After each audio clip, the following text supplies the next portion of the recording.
पूर्ण होने के बाद में वैसे तो श्रावण महीने के भी बहुत व्रत होते हैं और उसको श्रावण की पूर्णिमा होने के बाद में जब माताओं के व्रत चालू होते हैं तो ये कार्तिक के महीना पूर्ण हो जब तक इनके व्रत चलते ही रहते हैं। पर कुछ कुछ व्रत ऐसे रहते हैं जैसे एकादशी का, प्रदोष का, सोमवार का, मंगलवार का, शनिवार का, शुक्रवार का, बृहस्पतिवार का। कुछ व्रत ऐसे होते हैं जिन व्रतों को माताएं निरंतर करती हैं। केवल ये नहीं कि तीज त्यौहार आएगा तभी, ये तीज के व्रत अलग होते हैं। हरतालिका तीज, छोटी तीज, बड़ी तीज, चतुर्थी, छठ, ये सारे व्रत अलग हो गए जो त्यौहार के अनुकूल आ रहे हैं, जो महीने के अनुकूल आ रहे हैं।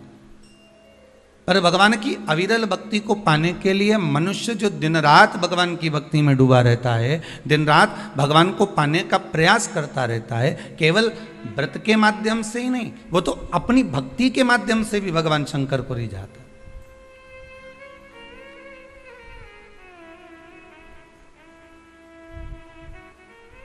है। समय कर जाते हैं, ना जाने कितनी गलतियां हम व्रत के पहले कर जाते हैं या व्रत के बाद कर जाते हैं।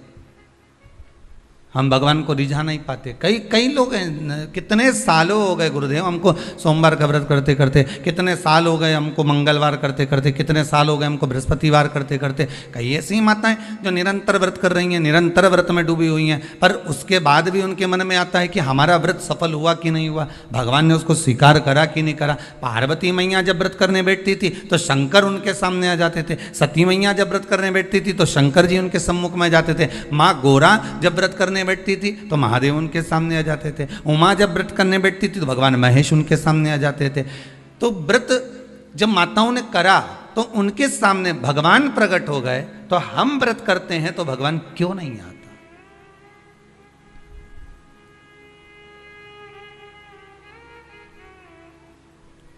आप आए नहीं और सुबह हो गई, मेरी पूजा की थाली धरी की धरी रह गई। आखिर कारण क्या है?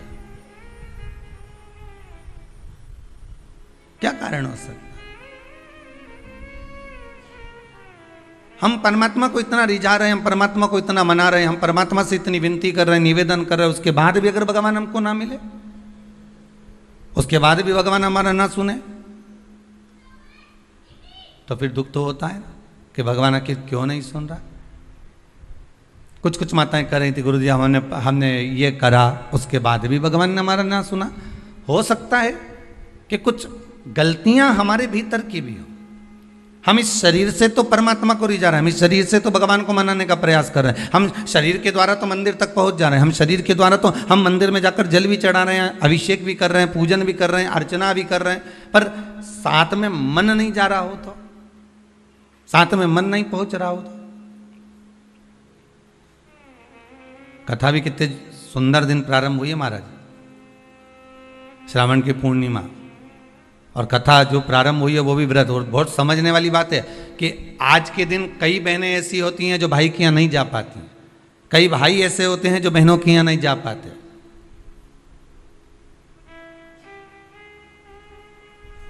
तो क्या इनका संबंध समाप्त हो जाएगा? अरे बोलो तो जम के नहीं। जितने लोग आस्था के सामने कथा सुन रहे हैं, बोलो जरा कि अगर बहन भाई के यहाँ नहीं जाएगी और भाई बहन के यहाँ नहीं जाएगा और उनका आपस में तिलक नहीं हुआ, रक्षा सूत्र नहीं बंधा उनका, तो क्या संबंध समाप्त हो जाएगा? नहीं।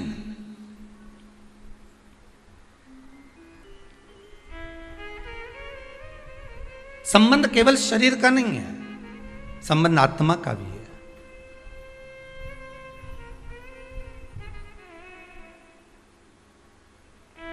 एक व्यक्ति अपने नगर में निवास करता था, रहता था, और बड़ा सुंदर भाव से वह निवास करता था। अब एक समझने वाली बात है, देखिए, शरीर का पाप कर्म और मन का पाप कर्म दोनों को देखिएगा। वो अपने गांव में, नगर में निवास करता,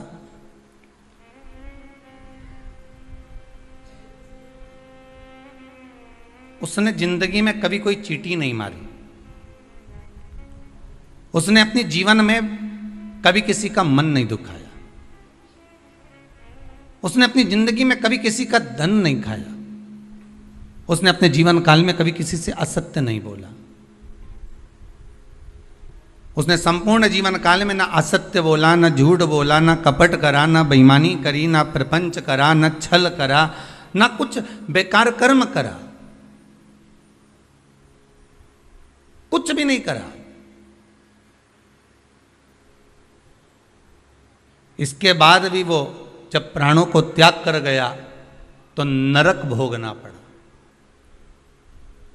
दृष्टांत सागर का यह बड़ा सुंदर चरित्र है महाराज।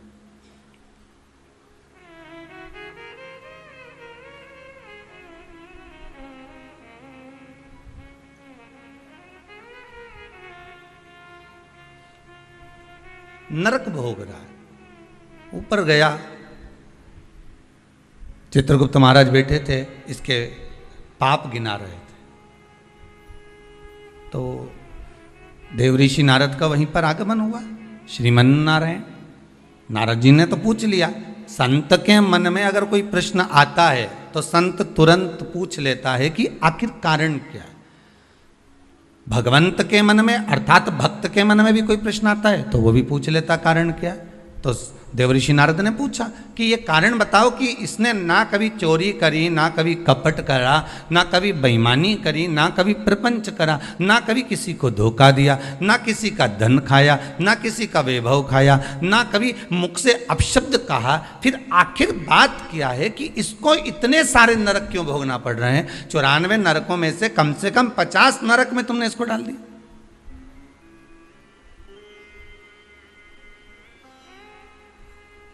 ये नरक में भेजने का कारण क्या है?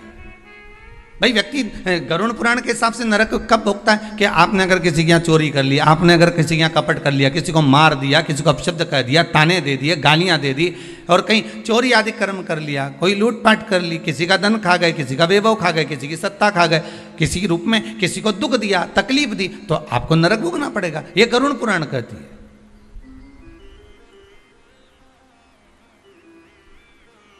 तो देवऋषि नारद ने पूछ लिया चित्रगुप्त महाराज से, धर्मराज से, ये बताओ कि इसने ये कुछ करा है क्या? तो क्या कुछ भी नहीं करा। इसने अपनी स्त्री को हाथ उठाया क्या? नहीं। इसने अपने बच्चों से कुछ कहा क्या? नहीं। बच्चों ने इसको कुछ कहा क्या? नहीं। इसने अपने माता पिता की सेवा नहीं करी क्या? करी। सब कुछ करा इसने। फिर नरक किस लिए दिया गया? नरक का कारण क्या है? क्यों नरक भेजा जा रहा है? व्रत शिव महापुराण का सबसे पहला सूत्र आज आप अच्छे से समझ लेना तो आपको पूरी व्रत की महत्वता समझ में आ जाएगी कि हम व्रत करते हैं और भगवान सुनता क्यों नहीं है। बस इस सूत्र को पकड़ लीजिए। दृष्टांत सागर का ये चरित्र अगर आपके जीवन में बैठ गया तो बाकी की शिव पुराण पूरी आपको समझ में आ जाएगी कि व्रत की मूलता क्या है।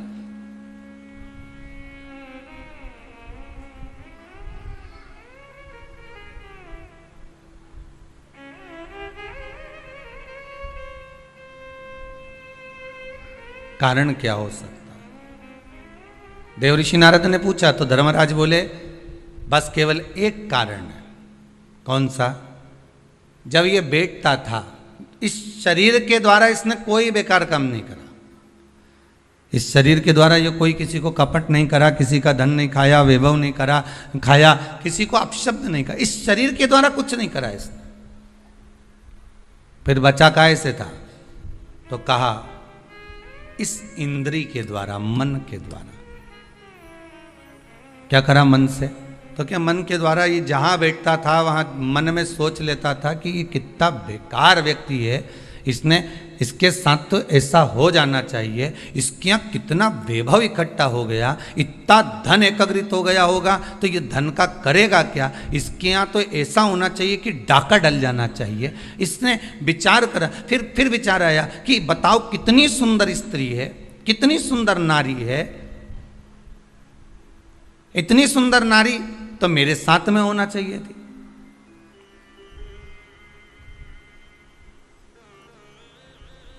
इसकी कितनी प्रॉपर्टी है, कितना वैभव है इसके पास में, कितना धन है इसके पास में। कुछ ऐसा हो जाए कि इसका धन संपूर्ण मेरा हो जाए। इसका पूरा वैभव इतना इतना जितना इसका धन है ये सारा के सारा मेरा हो जाए। अब बोलो शरीर से कुछ कर रहा है क्या वो? जितने आस्था पर सुन रहे हो, जितने फेसबुक यूट्यूब पर सुन रहे हो, दिल से बोलना, उसने शरीर से कुछ करा नहीं, शरीर से कोई चोरी करी नहीं, शरीर से किसी को मारा नहीं, किसी का धन खाया नहीं, पर कर क्या रहा है? मन से उसके जो विकार उत्पन्न हो रहा है, मन से जो विचार उत्पन्न हो रहा है, मन से वो जो गलत सोच रहा है, मन से जो उसके विचार धारणा चल रही, मन चित्तवृत्ति से जो गलत विचार उसकी दृष्टि में आ रहा है, बस वो गलत उसको नरक की ओर ले जा रहा। अब तुमने व्रत तो करा, खूब जोरदार व्रत करा, सुबह से लेकर शाम तक कुछ नहीं खाया, कुछ भी नहीं खाया, पर ये मन बार बार अगर दौड़ कर कहीं चले गया, डब्बे में सब लोग भोजन कर रहे थे और सभी लोग प्रसाद को पा रहे थे, सभी लोगों के मन में भाव आया कि कितना सुंदर भोजन बना है, आज तो बाफला एक नंबर का बना है, आज बाटी तो बहुत जोरदार बनी। अब तुमने बनाई तो जीजी के लिए ही थी, ननंद के लिए थी, घर में बेटी के लिए थी, और आज तो मेहमान आया ना, भांजा ने भांजी ने सबके लिए बनाया, और मालूम पड़े ननंद आके कह दे कि नहीं हमारा तो आज श्रावण की पूर्णिमा का व्रत है, आज हम कुछ खाएंगे ही नहीं। अब तुमने बाटी तो बना दी, बाफला तो बना दिया, पूरन पोली तो बना दी, तुमने आज आलू बड़ा तो बना दिया, सब्जी पकौड़ा मंगोड़ा सब बना दिया तुमने, पर बेचारी वो बहन भले राखी बांध रही है, भले वो माँ आई हुई है, उसका व्रत भी है, पर उसकी जो मन है ना थोड़ा सा वो बाफले में तो जरूर जाए, वो बाटी में तो अटकेगा थोड़ा ना।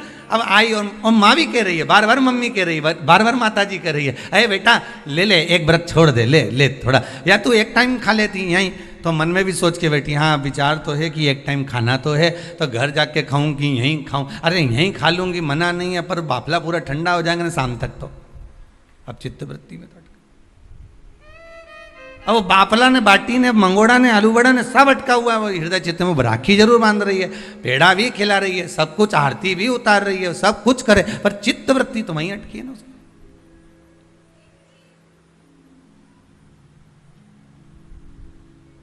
इसलिए शायद लोग भजन में गाते हैं, इसलिए कहते होंगे कि श्री बांके बिहारी लाल गोपाल मन रखियो तेरे चरणन में, मन रखियो चरणन में, तन रखियो श्री वृंदावन। बस अर्थात शास्त्र कहता है कि इस मन को, इस चित्त को, इस वृत्ति को ले जाओ भगवान के चरणों की ओर, इस मन को ले जाओ भगवान की ओर।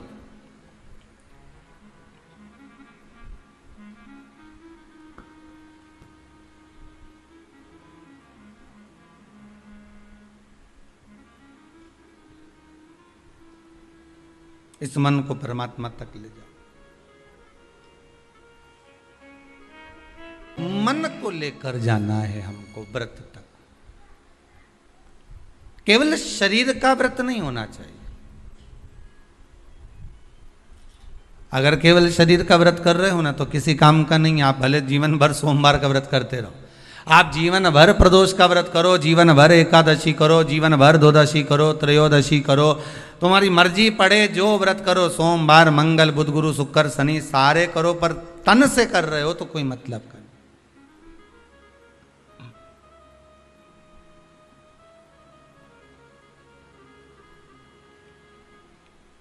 कई लोग ऐसे भारी भारी व्रत करते हैं, शरीर को कष्ट देते हैं।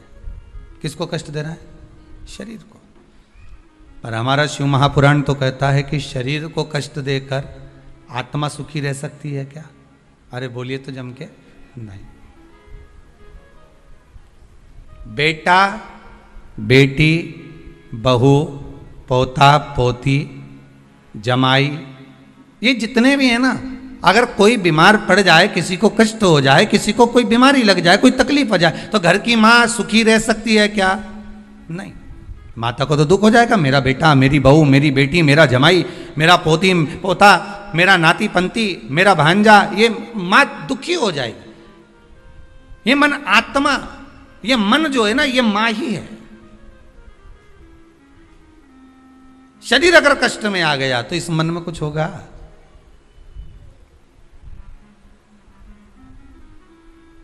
शिव पुराण कहती है बहुत अलमस्त रेखा, यहां तक आपको पहले भी कथा में कहा, वल्लभ कुल की एकादशी करो, भले बकरी जैसे चरो, पर एकादशी करो। बार बार क्यों कहते हैं इस बात के लिए कि आप ज्यादा भूखे रहकर और बहुत शरीर को कष्ट देकर, मालूम पड़े शुगर और बीपी ऊंचा नीचा हो जाए और तुम हॉस्पिटल में पड़ी रहो, तो फिर उस व्रत का कोई मूल तत्व रहेगा क्या? नहीं। आत्मा का व्रत मूल है, मन का व्रत मूल है।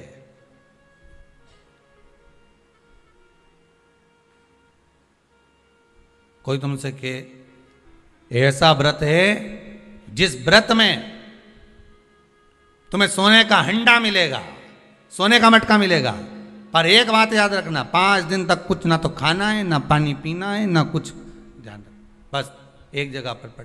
अब ऐसा हंडा पाकर भी क्या करो कि सोने का हंडा तो घर में आए और तुम ऊपर जाओ।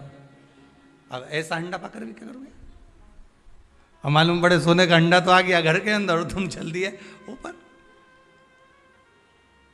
अब क्या ऊपर से आओगे नीचे खर्च करने के लिए सोने का अंडा का माल? नहीं चाहिए। प्रथम सुख निरोगी काया, द्वितीय सुख घर में माया। ये दूसरे नंबर पर आती है माया, दूसरे नंबर पर आता है धन। मनुष्य कर्म करने में तो मनमानी कर सकता है, मनमानी आप कर्म करने में कर सकते हो। मैं तो ये करके रहूंगा, जाओ क्या कर लोगे, क्या बिगाड़ लोगे मेरा? आप अपना कर्म करने में तो मनमानी कर सकते हो, पर उस कर्म का भोग भोगने में मनमानी कर सकते हो क्या? नहीं। वो तो फिर जो लिख दिया है उसको तो भोगना पड़ेगा, जो कर्म का फल मिल रहा है उसको तो भोगना है, उसमें कोई मनमानी नहीं है। भाई आप यहाँ चॉइस ला सकते हो कि मेरे को ये खाना है, मेरे को ये पहनना है, मुझे ये करना है, पर ऊपर जाने के बाद कोई चॉइस चलेगी क्या? नहीं, मैं तो एसी का रूम में ही सोऊंगा, बेकुंठ में ही सोऊंगा, नहीं जाना मुझे नरक। मैं झगड़ा करके बता दे, जा लड़।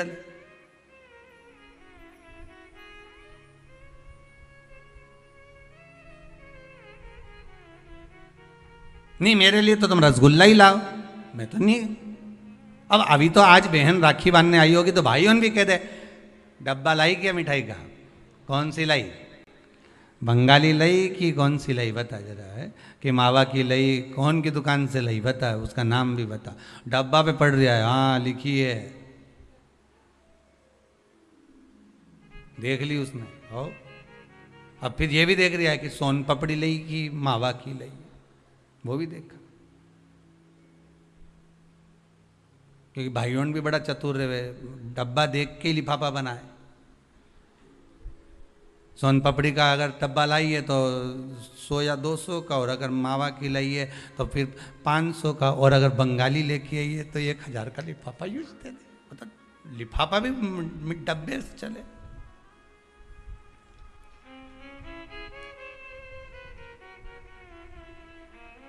और वो फिर बहन लेके आती है ना, नारियल लाती है, श्रीफल, श्रीफल गोला नहीं, नारियल का सूखा गोला नहीं, क्या लाती है? श्रीफल। गोला तो आजकल फैशन का हो गया, नारियल का गोला तो फैशन है, क्योंकि नारियल लेके जाएंगे, नारियल 10 रुपए का है, भाई को लगना चाहिए कि कोई वीआईपी चीज लाई, इसलिए नारियल का गोला लिया। पर यहाँ कहीं पुराण में कहीं लिखा हो नहीं कि नारियल का गोला दिया था लक्ष्मी जी ने राजा बलि को, या इंद्राणी ने इंद्र को रक्षा सूत्र बांधा था तो उसमें नारियल का गोला दिया था। यहाँ कहीं लिखा हुआ तुम कहीं पढ़ो तो मुझे जरूर भेज देना। रहे हो उसमें श्रीफल, जिसमें जल हो, पानी हो, और पानी वाला फल जब हाथ में देकर रक्षा सूत्र बांधती है बहन, तो भाई का भी घर भरा रहता है और बहन का भी घर भरा रहता है। भाई का भी घर भरा है और बहन का भी, जिसमें जल भरा हो, जिसमें पानी भरा हो, वो श्रीफल होना चाहिए। और गोला रखो, मना नहीं है। तुम्हारा मन कर गया कि गोला लेकर आई हूं कि भाभी 2-4 दिन खा लेगी, छोरा छोरी खा रहे, टोरा टोरी खाएगा, हाँ तो रख दो, तुम मना नहीं है। तुम जो दो तो गोला बाद में दे दो, पर हाथ में जब रक्षा सूत्र बंधे, जब राखी बंधे, तो तुम्हारे हाथ में श्रीफल होना चाहिए, नारियल होना चाहिए। क्यों? पहले की कथा में आप स्मरण करेंगे, जो हमने मुंबई में स्कंद पुराण वाची थी, उसमें वर्णन किया था, श्रीफल कार्तिकेय बाबा का प्रतीक है, श्रीफल संत का प्रतीक है, स्कंद का प्रतीक है। आप नारियल का गोला दो, 50 बार दो, 10-10, 20-20 गोले दे दो, 50-50 गोले दे दो, मना नहीं है, हैं 2-4-8 झोला भर के दे दो, हम वो भी मना नहीं करे, एक बोरा भर के दे दो, उसका मना नहीं, पर श्रीफल की मूलता है, यहाँ नारियल का जो श्रीफल है उसकी मूलता है। और कितनी सुंदर बात है, नारियल जो बहन भाई को देती है, श्रीफल हाथ भरा हुआ रखती है, भाई को बहन जब श्रीफल देती है तो भाई वही श्रीफल अपनी बहन को कुछ दक्षिणा अर्थात कुछ रुपया रखकर, कुछ भेंट रखकर, कुछ स्वरूप रखकर, जब बहन इतनी दूर से आई वही श्रीफल भाई फिर बहन को दे देता है, ये ले तू ले जा, तू रख ले। पर बहन उस श्रीफल को लेकर नहीं जाती है, बहन क्या कहती है, नहीं नहीं तुझे रखना पड़ेगा, तू रख। तो दो चीज में से जब श्रीफल भाई भेंट रख कर देता है अपनी बहन को, तो बहन श्रीफल वहीं भाई के घर छोड़ देती है, भेंट का कुछ भाग लेकर चल देती है। ये बहन का प्रभाव। रक्षा सूत्र को लोगों ने बिगाड़ दिया, आज के जमाने में तो रक्षाबंधन का भी महत्व लोग नहीं जानते कि कैसे रक्षा सूत्र बनना चाहिए, कैसे रक्षाबंधन होना चाहिए, उसका भी विशेष महत्व होता है भाई, उसकी भी मूलता होती है। और एक बात कहूंगा आज रक्षाबंधन पर, आपको अच्छी लगे तो आप स्वीकार करना, ना लगे तो आप छोड़ देना।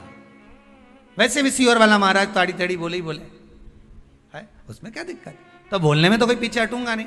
एक निवेदन आप सबसे करूंगा, आपको अच्छा लगे अपने जीवन में उतारिएगा, ना लगे कोई बात नहीं, छोड़ दीजिएगा, पर उतारना जरूर। बहन से प्रॉपर्टी के चक्कर में कितना भी झगड़ा चल रहा हो, बहन का भाई से एक मकान के चक्कर में कितना भी झगड़ा चल रहा हो, संपदा के चक्कर में कितना भी झगड़ा चल रहा हो, तो भी निवेदन करूंगा, बहन और भाई तुम खूब लड़ो प्रॉपर्टी और जमीन के लिए, पर रक्षाबंधन के दिन कम से कम एक दूसरे के नहीं भी जाओ तो फोन लगाकर जीजी और बहन भाई से, भाई बहन से एक बार तो बात कर लो, क्योंकि धन अपनी जगह रह जाएगा साहब, वहां धन नहीं जाने वाला, आपका व्यवहार जाने वाला, आपका प्रेम जाने वाला। माना उसने कुछ भी करा हो, अदालत में केस लगा दिया हो, 25 केस चल रहे हो अदालत में, 50 बार तुम्हें पेशी पर जाना पड़ रहा हो, 50 बार झगड़े हो गए, 50 बार तलवार लेकर खड़े हो गए, डंडे लेकर खड़े हो गए, एक दूसरे को मारने को तैयार हो गए, पर निवेदन है, एक माता के गर्भ से तुम जन्मे हो, कम से कम उस माता के दूध का फर्ज अदा करो। और एक बार कितना भी झगड़ा हुआ हो, इस आस्था चैनल के माध्यम से आज रक्षाबंधन के दिन भले राखी बंधवाओ मत बंधवाओ, पर एक फोन लगाकर तो पूछ लो, जीजी कैसी है, कब आएगी बता, या बहन भाई को कह दे रे कैसा है, भूल गया क्या मुझे, भाई भी कह दे, लड़ाई की बात मत करना, आज के दिन बस प्रेम की बात करना कि कम से कम बहन का फोन तो आया।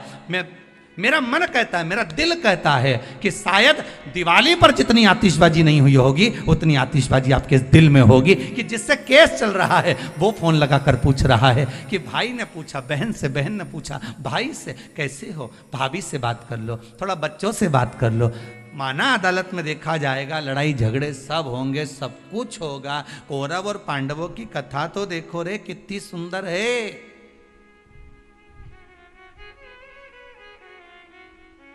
कितनी सुंदर है।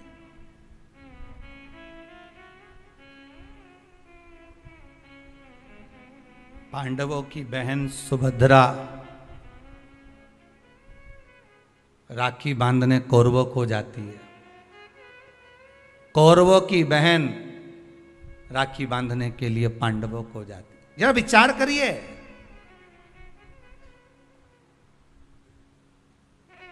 क्या युद्ध के मैदान में लड़े नहीं, क्या युद्ध के मैदान में मरे नहीं, युद्ध अपनी जगह पर है,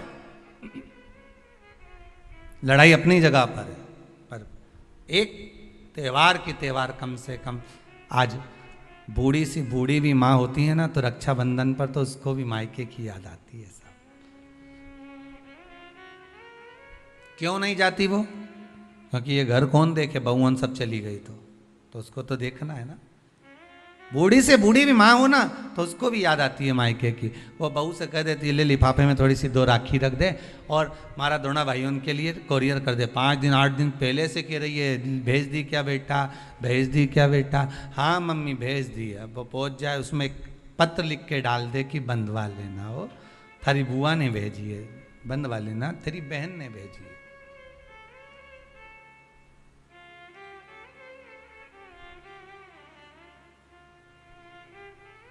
झगड़ा अपनी जगह पर चलने दो साहब, लड़ाई अपनी जगह पर चलने दो साहब, विवाद अपनी जगह पर चलने दो साहब। पर इस दिल को, इस मन को एक बार तो लेकर जाओ। मत जाओ तुम राखी बंधवाने, मत जाओ तुम राखी बांधने, पर फोन तो लगा लो। एक बार तो दिल से कह सकते हो कि कैसी हो, भले कितना झगड़ा, कितना लड़ाई, कितना विवाद क्यों ना हो। अच्छा लगे तो आप अपने पास रखना, बुरा लगे तो छोड़ देना। हो कोई बात नहीं। और दोनों के मन में ये बात भी नहीं आना चाहिए जब फोन लगाएं तो कि समझौते के लिए लगाया होगा या धन के लिए लगाया होगा। ये भी मन में भाव मत लेकर आना, वो तो इसलिए लगाया है कि सीवर वाला महाराज बोला है। और तो शंकर जी आज्ञा कर रहे हैं। शंकर शिव पुराण से व्रत शिव महापुराण की कथा आज श्रावण के इस पूर्णिमा के दिन रक्षाबंधन पर जो प्रारंभ हुई है, हो सकता है ना जाने कितने भाई बहन इस कथा के माध्यम से वापिस जुड़ जाएं, उसकी प्रसन्नता रहेगी साहब। आप कर लो एक बार,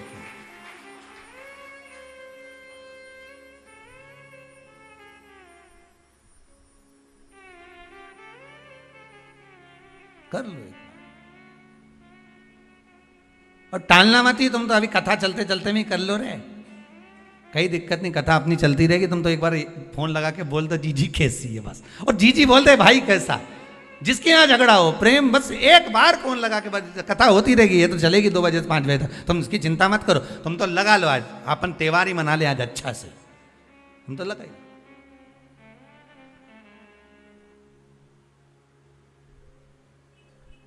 और फिर सूचना जरूर देना हो हमको, व्हाट्सएप पे जरा भेज देना, समिति के व्हाट्सएप पे, कि हमारा इतने साल का झगड़ा था, बाबा ने कृपा कर फोन पे बात कराई। इतनी प्रसन्नता हुई ना, तो बड़ा ये भी हमें सुनने को मिलेगा ना, तो बड़ी आनंद होगा इस चीज का। आप प्रसन्न रहो, आप आनंद। शंकर की, भगवान शिव की बहन छिप्रिया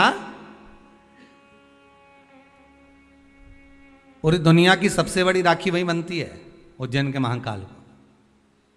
पूरी दुनिया की सबसे बड़ी राखी उज्जैन के महाकाल को ही बनती है। और कैसी थी माता छिप्रिया, जरा उठा के चरित्र तो देखो छिप्रिया माता का। क्या करती थी, भाभी भोजन बना के रखती है, नंदी को खिला के चली जाती। पार्वती जी भोजन बनाती और ननंद आती और बना हुआ भोजन उठाए सारा। जैसे ही भाभी गई बाहर बर्तन मांजने, और छिप्रिया ने उठाया भोजन नंदी को खिला दिया, ले नंदी जल्दी से। और नंदी नहीं दिखे तो भृंगी तू खा ले, श्रृंगी तू खा ले। अच्छा चतुर भी इतने थे ये नंदी भृंगी श्रृंगी कि खाने के बाद डब्बा कम मांझ के रख देते तो पता ही नहीं चलता था भोजन करके।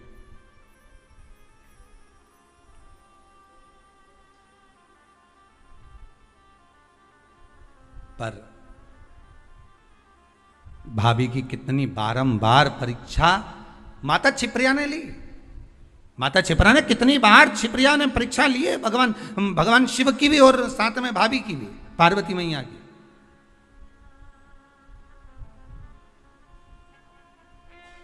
कितनी परीक्षा। और उसके बाद जब दूषण नाम के राक्षस के साथ युद्ध हुआ भगवान शंकर का, और शिव जी ने कह दिया कि दूषण नाम के राक्षस का संहार करना है, पर इसके रक्त से जो दूषण और उत्पन्न हो जाएंगे, इनको मारने के लिए, इसके रक्त को धोने के लिए मेरी बहन छिप्रिया को बुलाइए। तो छिप्रिया को क्यों, आखिर छिप्रिया को किस लिए बुलाया जाए? अगर रक्त को धोना है तो गंगा को बुला लो, नर्मदा जी को बुला लो, सरयू जी को बुला लो, मंदाकिनी को बुला लो, जमुना को बुला लो, सरस्वती को बुला लो, ये छिपरिया को क्यों? शंकर जी कहते हैं सारी नदियों ने तप करा, सारी नदियों ने तप करा और भगवान से वर मांगा।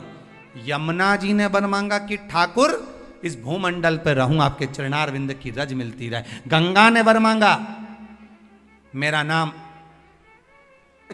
आपके नाम के साथ जुड़ा रहे।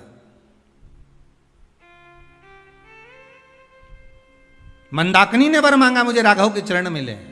सरयू जी ने वर मांगा मुझे राम जी के चरणारविंद मिले।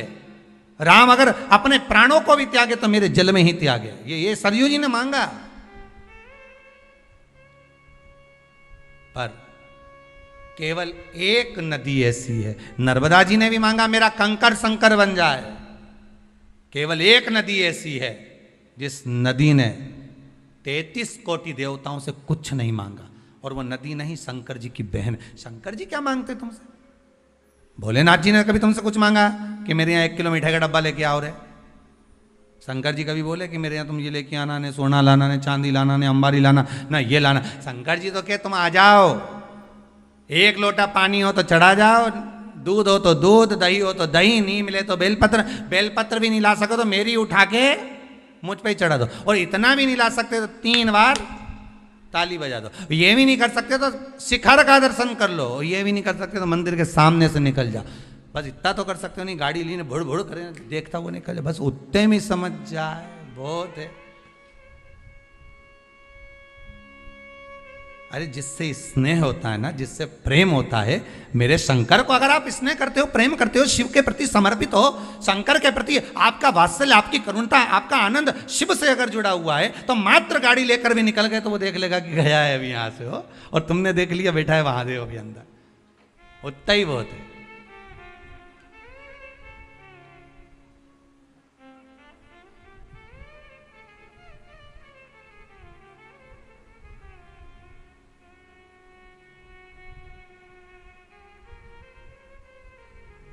बहुत उत्तर उसमें ही मिल जाएगा। एक वो कथा कहती है ना कि नियम अगर धारण करा है तो कुछ ना कुछ तो मिला है। नियम अगर धारण करा है तो कुछ ना कुछ तो मिला है। एक कथा पढ़ने में आई थी कि एक व्यक्ति जो खेत जाया करता था, अपना काम किया करता था, एक बार किसी गुरुजी ने कह दिया कोई नियम ले ले, तो उसने कहा कौन सा नियम लो? अरे कुछ नियम ले ले या व्रत कर ले। तो क्या व्रत तो मेरे से बने नहीं, काम इतना खेत में रहे, कोई व्रत बने? तो एक व्रत ऐसा धारण कर ले कि नियम ले ले कोई ऐसा कि भगवान का दर्शन करूंगा, ये करूंगा, वो करूंगा, गंगा का स्नान करूंगा, कोई तो नियम ले। उसने कहा अच्छा एक नियम ले लूँ। तो क्या हाँ कौन सा? तो क्या मेरे पास में कुमार रहता, बिल्कुल घर लगा लगाए, उसका मुंडा देख लूँ सुबह सुबह, बस एक बार दिन भर में 24 घंटे में एक बार देख लूँगा, नियम पूरा। हाँ ये नियम ले ले, पर उसके बाद ही तू भोजन करेगा। हाँ ठीक है, मैं कुमार का मुंह देखूंगा तब भोजन करूंगा। उसने नियम ले लिया, पास के पास तो रहता ही है, कर लेंगे। ऐसा नियम धारण करा, ऐसा करा, पत्नी के लिए रोटी खा लो, पति अब भी आया, छत पे चढ़ा, कुमार का मुंह देखा, भोजन करा तुरंत।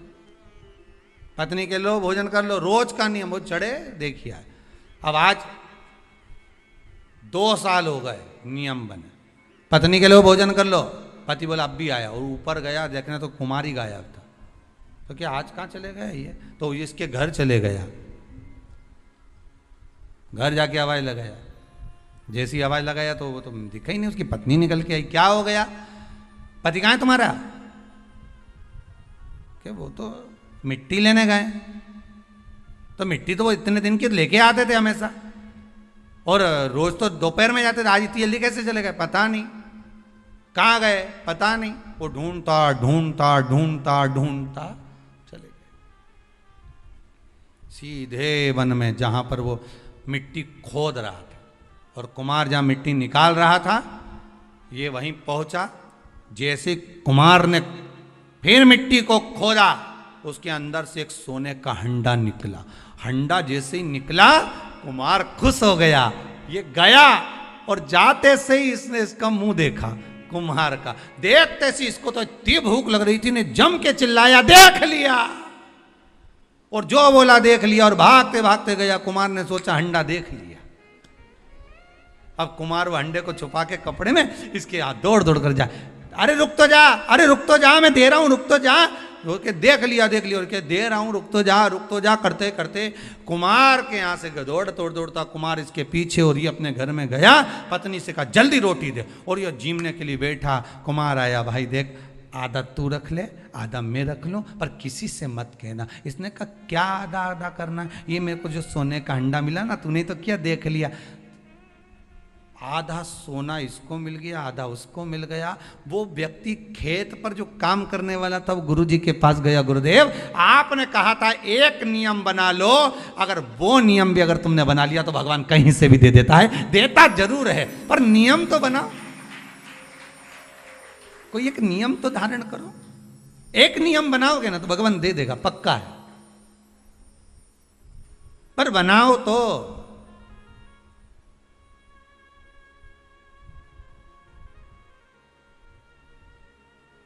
इस कहानी को एक बार चंडीगढ़ में बोला था, तो वहां पर एक माता जी उठ के बोली अगर हम झगड़े का नियम बना ले तो हमने कहा ये बनाने की जरूरत क्या है, झगड़े का नियम ये तो बना बनाया है रोज का ही, प्रतिदिन का ही, अब इसको बना के क्या करोगे, है इसको बनाओगे भी तो क्या करोगे। नियम बना लिया है, व्रत वास। आखिर जी छिप्रिया ने शंकर भगवान की बहन छिप्रिया, आखिर इसकी इतनी बलता कैसे आ गई, इतनी प्रबलता कैसे आ गई। लोग गंगा महारानी को ज्यादा पूछें, यमुना जी को पूछें, नर्मदा को पूछें, सरयू जी को पूछें, मंदाकिनी को पूछें, पर छिप्रा की महत्वता इतनी कैसे आ गई। तो कहा ये कोई साधारण नहीं है। गंगा का जल उलाते तब ये दूषण नाम के राक्षस का जो रक्त है उसको धोते, या यमुना जी को सरयू जी को बुलाकर धुलवाते, पर मेरी बहन छिप्रिया आएगी, जल के वेग में आएगी, उसको ही क्यों। तो कहा उसने आज तक कुछ नहीं मांगा, कुछ भी नहीं। कितना सुंदर संवाद है। आज रक्षाबंधन पर छिप्रिया का चरित्र बहुत ध्यान से सुनना। उज्जैनी जाओ ना तो महाकाल की नगरी में, तो छिप्रा का दर्शन कर कर आया करो। उज्जैन महाकाल की नगरी में जब जाओ तो माता छिप्रा का दर्शन करो, कि ऐसी बहन नहीं मिलेगी जिसने अपने भाई से कभी कुछ नहीं मांगा, और उल्टा अपने भाई के लिए जब देख लिया कि दूषण नाम के राक्षस ने 84 रूप रख लिए हैं, तो क्या करूं मैं, करूं क्या। शंकर भगवान के सामने खड़ी हुई छिप्रिया कहती है मुझे आने में देरी हो गई भैया, तो चिंता मत कर, मैं तुझे 84 टुकड़े में काट देती हूं। अपना जल का रूप रखा, 84 टुकड़े में माता छिप्रिया ने अपने भाई भगवान शिव को बांट दिया। शंकर जी 84 महादेव हो गए। पूरी दुनिया में केवल एक उज्जैनी ऐसी है जहां पर 84 महादेव हैं। पूरी दुनिया में केवल एक भूमि उज्जैनी नगरी, महाकाल की नगरी ऐसी है जहां पर 84 महादेव विराजमान है, और वह भी माता छिप्रा की देन। छिप्रिया मैं तेरे को 84 रूप दे देती हूं भैया, 84 रूप देती हूं तेरे को, तो चिंता मत कर, जा और जाकर दूषण नाम के राक्षस का संहार करो। प्रभु भगवान शिव ने 84 रूप रखे और दूषण नाम के राक्षस का संहार करा। ये बहन होती है जो भाई से कुछ मांगती नहीं है।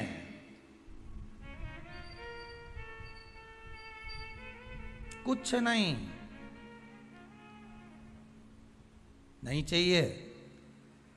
बहन तो कहती है मुझे क्या चाहिए, तुम दे भी दोगे साड़ी तो क्या करूंगे, मेरे पास तो पहले से बहुत सारी पड़ी है, क्या करना है भैया। भाभी रहने दो, बस व्यवहार अच्छा रखो, प्रेम अच्छा रखो, वाणी अच्छी रखो, मीठा बोलो, अच्छे से बोलो, बस इतना चाहिए और कुछ भी नहीं चाहिए मुझे, और कुछ नहीं चाहिए।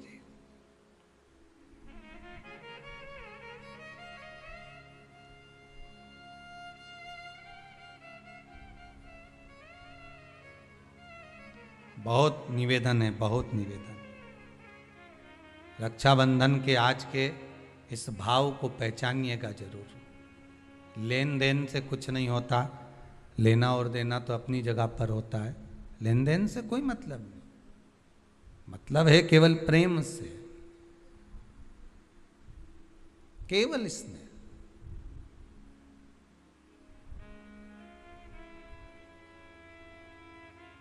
भाई को लगे बहन इतनी पैसे वाली है, पति इतना कमा रहा है और भतीजों के लिए जरा सा सामान नहीं लाई, थोड़ा सा सामान लेकर आ जाना था अपने भतीजा भतीजी के लिए।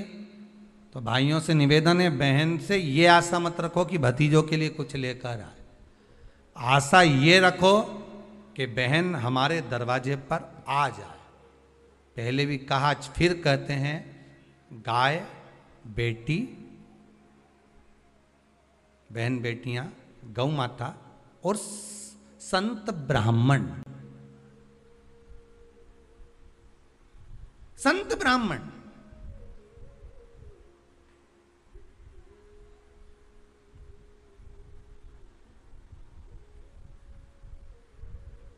गाय बेटी और संत ब्राह्मण, ये तीनों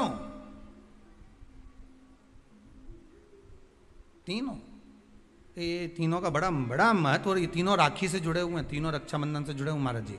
आज के दिन बहन तो भाई को राखी बांधती है, अपनी जगह पर है, पर आपने कथा में सुना होगा इंद्राणी ने भी इंद्र को रक्षा सूत्र बांधा था गुरुदेव के कहने पर कि ये रक्षा सूत्र बांध कर भेजिए इंद्र को। तो इंद्राणी कहती है मैं धर्म पत्नी हूं उनकी। तो क्या हुआ, आप रक्षा सूत्र बांधिए। अगर धर्म पत्नी रक्षा सूत्र नहीं बांध सकती तो यहां शास्त्र कहता है इंद्राणी ने इंद्र को युद्ध में विजय होने के लिए दिया था, रक्षा सूत्र बांधा था, स्वयं गुरु खड़े हुए। शास्त्र कहता है आज के दिन अगर बहन बेटी आए ना आए, या रक्षा सूत्र आपके हाथ में बंधा हो ना बंधा हो, या आपकी दुकान में, व्यापार में, गल्लक में, कांटे में, तोल कांटे में, आदि आदि जगह पर रक्षा सूत्र ना बंधा हो, तो किसी ब्राह्मण को फोन लगाकर बोलिए, ब्राह्मण को बुलाइए और ब्राह्मण से कहिए कि आकर हमारी दुकान में आप रक्षा सूत्र बांध दीजिए। गाय, ब्राह्मण, साधु, संत और बहन बेटी, ये तीन काल का हरण करती है, इसलिए इन तीनों की महत्वता। जब ये राखी जो बनती है ना, ये रक्षा सूत्र जो तुमने बांधा है, ये मोली जो बांधते हैं, कलेवा जो बांधते हैं, ये रक्षा सूत्र बहुत दिन तक जब बंधा रहता है, बंधा रहता है, बंधा रहता है, पूरा समय 8 महीने, 9 महीने, 6 महीने, 4 महीने, 3 महीने, जितना भी आप लोग बांध कर रखते हैं, जितना भी 8 दिन, 15 दिन, 20 दिन, जब तक आप बांध कर रखते हैं, उसके बाद में इसको खोलने के बाद कहाँ डाला जाता है?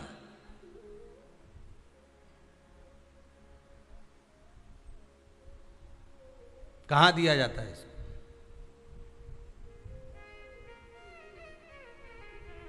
वो रक्षा सूत्र को कहां डाला जाता है? तो कहते हैं जिस स्थान पर गाय को बांधा जाता है, जिस स्थान पर गाय को बांधा जाता है, उस स्थान पर इस रक्षा सूत्र को ले जाकर एक और किसी भी खूंटे से गाय के, या गाय का जो ग्वाड़ा होता है, गाय जहाँ बंधती है उस स्थान पर कोई कील लगी हो, कोई खूंटा लगा हो, उससे इस रक्षा सूत्र को खोलकर बाद में बांध दिया जाता, वहां रख दिया जाता। क्यों, किस लिए रखते हैं, क्यों जोड़ा गया इसको? हिंदू धर्म में रक्षा सूत्र को गाय से क्यों जोड़ा गया? उसका कारण केवल इतना है कि गौ माता, जब तक आपने रक्षा सूत्र बांधा, इसके बाद रक्षा सूत्र आपने अगर गौ माता के उस ग्वाड़े में कहीं ले जाकर बांध दिया है, दे दिया है, रख दिया है, 33 कोटि देवता गौ माता के भीतर विराजमान होते हैं, 33 कोटि देवता गौ माता के भीतर रहते हैं। और केवल ये जो ये गाय जहां बंधती है, गौशाला जो होती है ना, गाय जहां बनती है, जहां पर गौ माता निवास करती है, हम तो कहते हैं लोग वृंदावन किससे मिलने जाते हैं? जम के बोलिए जरा, भगवान कृष्ण से, ठीक है? और भगवान कृष्ण किसको चराने जाते हैं? गौ माता। मतलब तुम कृष्ण जी के पीछे और कृष्ण जी गौ माता के पीछे। क्यों?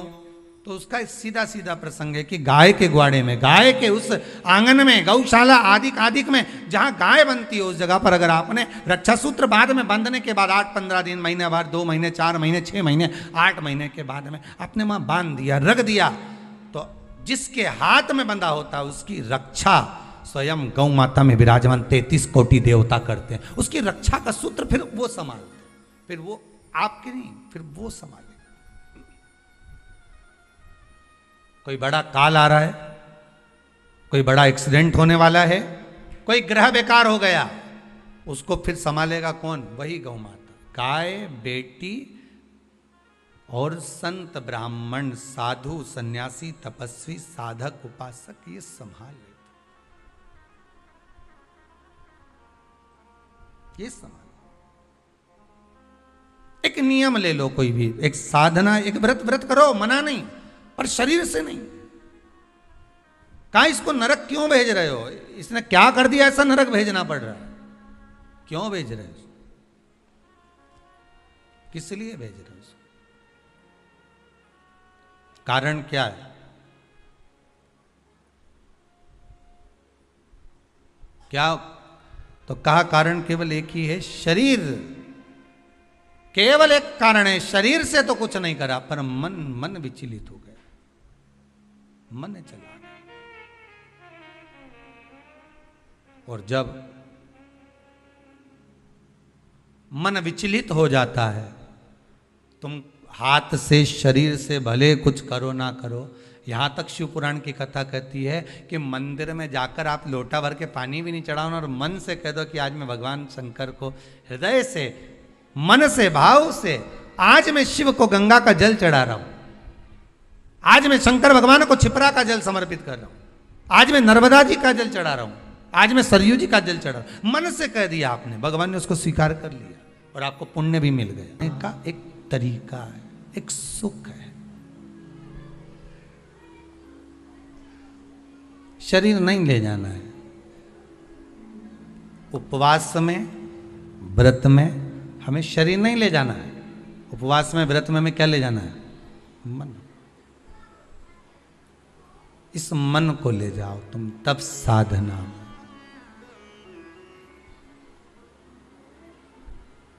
बोल मेरी जीवा हरि हरि, 10 भोजन पान करे, राम नाम में मरी मरी। बोल मेरी जीवा, अभी भी नहीं बोली हरि हरि।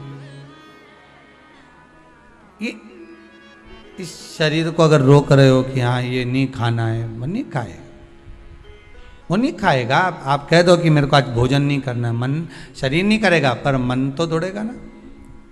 व्रत में मन मूल है। इसको नरक क्यों भेज रहे हो? देव ऋषि नारद ने पूछा कि नरक भेजने का कारण क्या? ना तो इसने पाप करा, ना छल करा, ना बेईमानी करी, ना कपट करा, ना कोई चीज चुराई, ना किसी का धन खाया, ना वैभव खाया, फिर नरक क्यों? तो कहा नरक इसलिए भेजा जा रहा है कि मन से गलत सोच रहा था। बहुत सुंदर बात है भाई, आपसे भी कहेंगे। अच्छा लगे ठीक है, वो आपकी मर्जी, पर मन से भी पाप मत करो।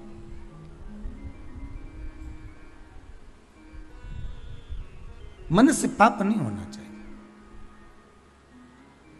ये मन का जो पाप है ना, मन से किया गया जो पाप है ना, ये शरीर के द्वारा किए गए पाप से ज्यादा भोगना पड़ता है। हमने मन में सोच लिया, हुए व्यक्ति को देखा किसी को और कह दिया बताओ कैसा है, मन में सोचा, बोला नहीं किसी को।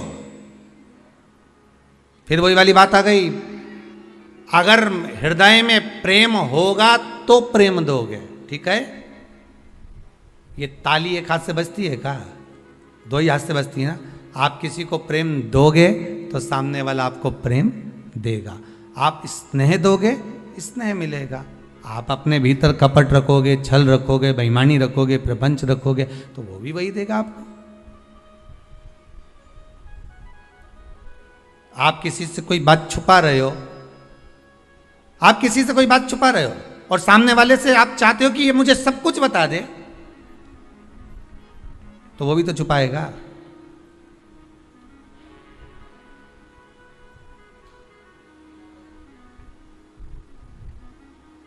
ये कितने सारे सीसीटीवी कैमरे लगने लगे, लगते हैं कि नहीं लगते? दुकानों में,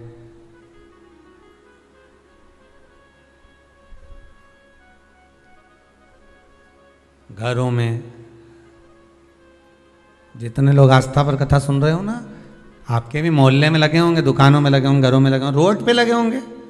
कितने कैमरे लगे, ये सबसे बाद में लगे हैं, सबसे बाद में। ये कैमरे तक कब पहुंचे हम, आप और हम सीसीटीवी कैमरे तक कब पहुंचे हैं? जब मनुष्य का मनुष्य से विश्वास खत्म हो जाता है, मनुष्य का मनुष्य से विश्वास टूट जाता है, तब जाकर घरों में दरवाजे लगाए जाते हैं। नहीं तो पहले के जमाने में तो पर्दे से काम चल जाता था, पर्दे लगाते थे। क्या खत्म हुआ? जम के बोलो जरा, विश्वास।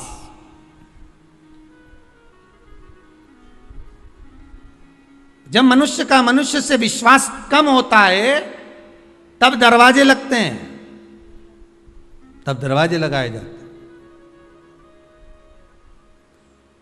और जब उस विश्वास पर घात होने लगती है, जब विश्वास को तोड़ा जाता है, तब ताले लगाए जाते हैं।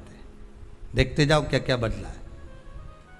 विश्वास मनुष्य का मनुष्य से कम हुआ तो दरवाजे लगे, और विश्वास पर घात हुआ तो ताले लगे। ठीक है, विश्वास का जब घात हुआ तब ताले लगे। और जब विश्वास पूरा ही मर गया, तब सीसीटीवी कैमरे लगे, तब लगाए गए चौकीदारी के लिए, देखने के लिए।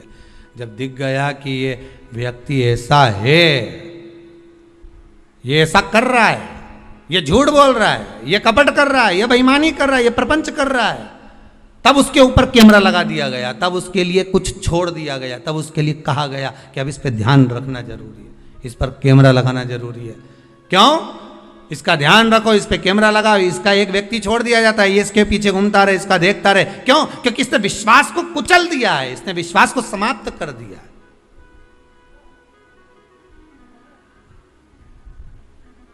विश्वास मनुष्य का मनुष्य पर कम हुआ तो दरवाजे हुए, घात हुई तो ताले लगे, और जब विश्वास पूरा ही कुचल गया, तब जाकर कैमरे लगे। ये कोई ऐसे ही नहीं लगा दिए गए कैमरे। कैमरे लगाने में तुम समझना, कोई होंगे ऐसे जो आपस में विश्वास तोड़ दिए होंगे, तब तो किसी ने तुम्हारे ऊपर निगाह रखी, तब तो तुम्हारे ऊपर चौकीदारी लगी, तब तो किसी ने किसी व्यक्ति को तुम्हारे लिए छोड़ा होगा कि भाई इसने विश्वास को कुचल दिया, झूठ पर, कपट पर, छल पर, बेईमानी पर,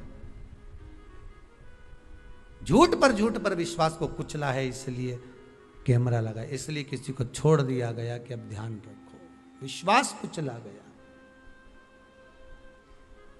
और निवेदन है, फिर कहूंगा, इस व्यासपीठ से निवेदन कर सकता हूं कि विष दे दो किसी को चलेगा, पर विश्वासघात मत करिए, किसी के साथ विश्वासघात, झूठ ना बोलिए, असत्य ना बोलिए।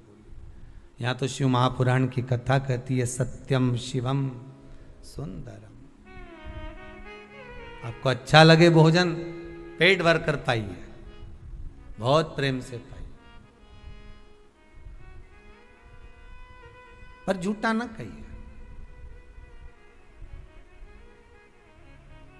असत्यता का व्यवहार श्रेष्ठ नहीं होता शंकर के।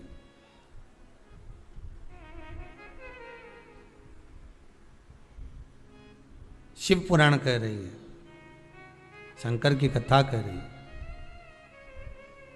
आज वो तड़प रहा है, 94 नरकों में से 50 नरक में उसको फेंका गया। नारद जी बोले इसने कोई बेकार कर्म, मन बेकार हो गया था इसका।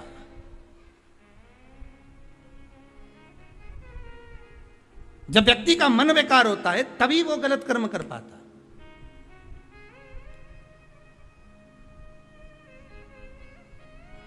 क्यों करा जाता है पूर्णिमा का व्रत? पूर्णिमा का व्रत करने का कारण क्या है बताइए। आप इतने सालों से कर रही हो, कई माताएं कर रही होंगी पूर्णिमा का व्रत, एक समय फलाहार करती हैं, एक समय भोजन करती हैं। भोजन में खीर का होना जरूरी होता है पूर्णिमा के व्रत में, दूध की सामग्री होना जरूरी होती है पूर्णिमा के व्रत में। 12 महीने की पूर्णिमा करो मना नहीं है, और पूर्णिमा उठाने का भी समय होता है चैत्री। चैत्र के महीने की जो पूर्णिमा होती है, चैत्री पूर्णिमा पहली पूर्णिमा मानी जाती है, इसलिए चैत्री पूर्णिमा को सिद्ध पूर्णिमा कहते हैं, कार्य सिद्धात्री पूर्णिमा कहते हैं, सिद्ध करने वाले, मनोरथी पूर्णिमा कहते हैं।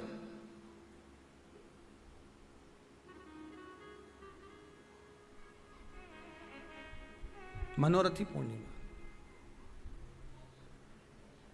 इसलिए पूर्णिमा का व्रत कहां से उठाया जाता है? चैत्र के महीने की पूर्णिमा से पूर्णिमा का व्रत उठाया जाता है कि मैं महीने की पूर्णिमा करूंगी तो वो चैत्र पूर्णिमा से उसको उठा लिया जाता है।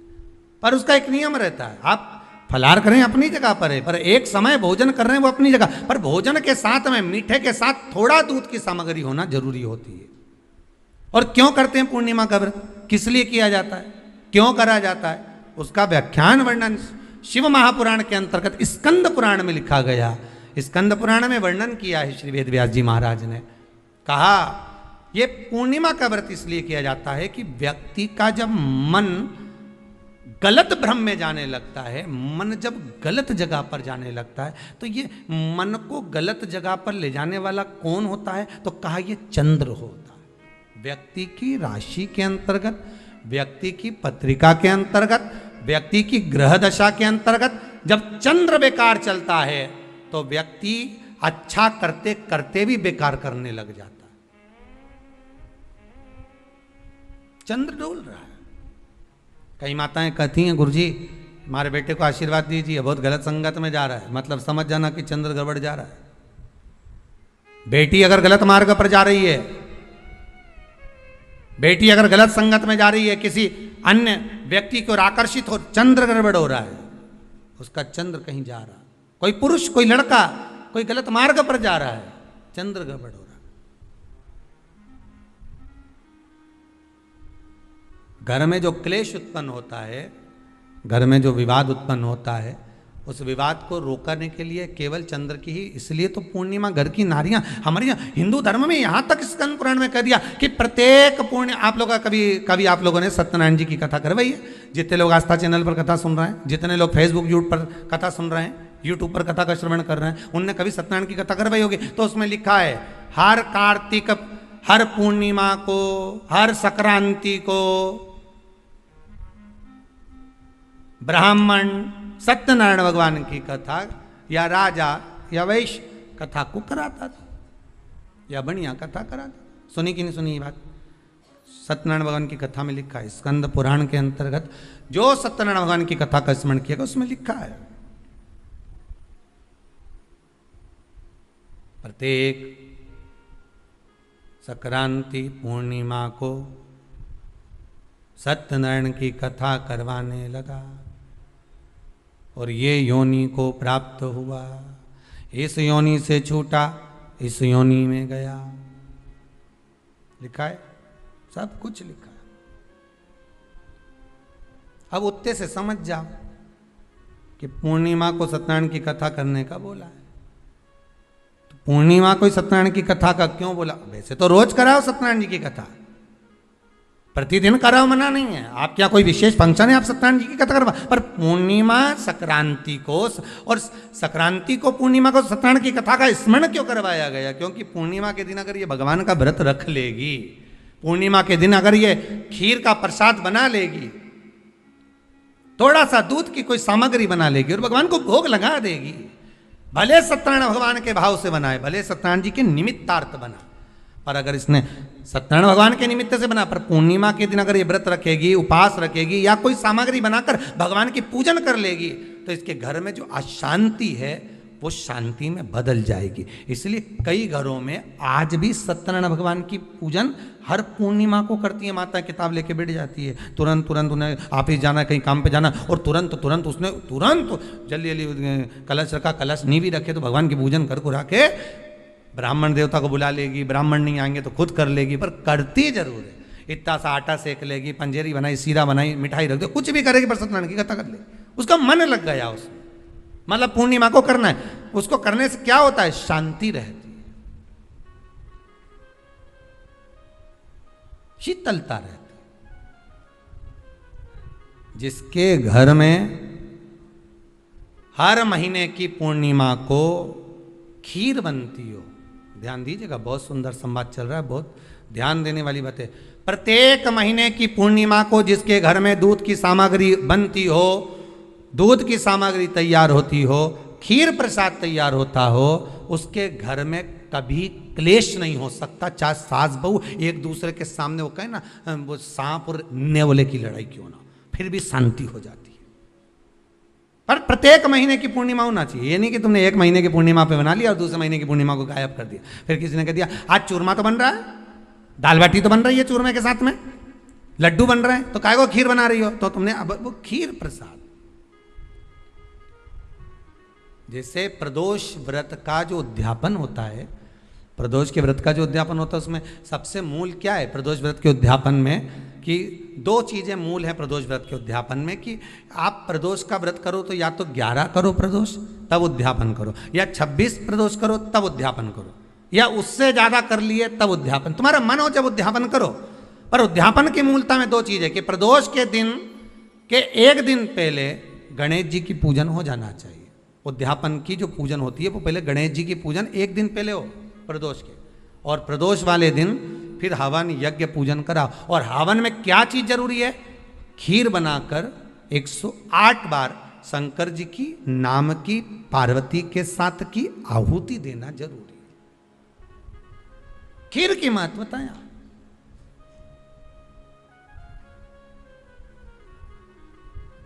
चलो और सहज भाषा में समझिए, और सरल भाषा। जिस समय पर भगवान औघड़दानी मेरा त्रिकालदर्शी मेरा कैलाशी शंभू का आवाहन चंद्रदेव ने करा, कब? जब ससुर ने श्राप दे दिया कि काया का रोग होगा, काया छिन्न होने लगी, टपक टपक कर गिरने लगी, काया नीचे गिर रही, चंद्र रोने लगे, आंखों से अश्रु बह रहा है, आंखों से आंसू बह रहा। किसके पास जाऊं मैं? तब देवऋषि नारद का स्मरण किया,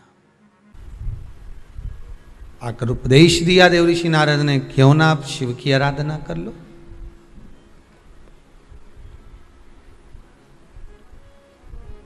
पूर्णिमा का जो व्रत है भगवान विष्णु का भी है तो शिव का भी है, दोनों स्वीकृत है।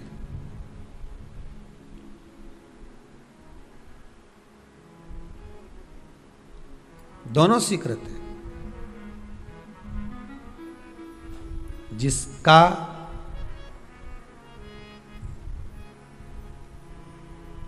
चंद्र आपकी पत्रिका में, आपकी राशि में, आपके स्वरूप में, हर व्यक्ति के संपूर्ण शरीर के अंदर 33 कोटि देवता विराजमान है। अलग अलग इंद्रियों पर अलग अलग देवताओं का निवास है।